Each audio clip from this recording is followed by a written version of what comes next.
ఒక ఆవిడ నా దగ్గరికొచ్చింది. తను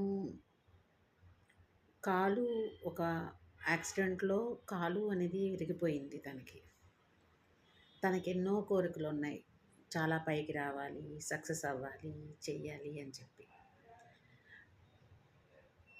దానివల్ల సర్జరీకి వెయిట్ తగ్గాలి అని చెప్పారు డాక్టర్లు. ఆ పరంగా ఆహారంలో ఎటువంటి ఇది తీసుకోవాలి అన్నట్టుగా డైట్ ప్లాన్ కోసం నా దగ్గరికొచ్చారు. ముందు నేను తనని బాగా చాలా డిస్టర్బ్‌గా అనిపిచ్చింది నాకు.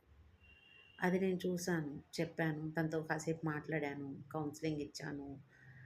అప్పుడు నాకు అనిపిచ్చింది, మనిషి ఎప్పుడు కూడా మనలో ఏం లోపం ఉంది అనేది మనం ఇది చేసుకొని, ఏదైతే చెయ్యగలమో దాన్ని మనం స్ట్రాంగ్ చేసుకొని, కాళ్ళు లేని వాళ్ళు కూడా కొండలు, హిమాలయ పర్వతాలు ఎక్కిన వాళ్ళున్నారు.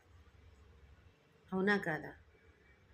మనిషి శారీరకంగా వికలాంగుడవ్వడం గాదు. మానసికంగా ఎప్పుడైతే వికలాంగుడవుతాడో, అప్పుడు మనం చచ్చిపోయినట్టే. కానీ మన సంకల్పాన్ని స్ట్రాంగ్ చేసుకొని, మన గమ్యం ఏంటి? మనం ఫ్యూచర్ ఏంటి? మనం ఏం చేయగలం? అని మనలో ఉన్న సంకల్పాన్ని బలంగా మార్చుకొని, మనం ఒక లెసన్‌గా మారాలి.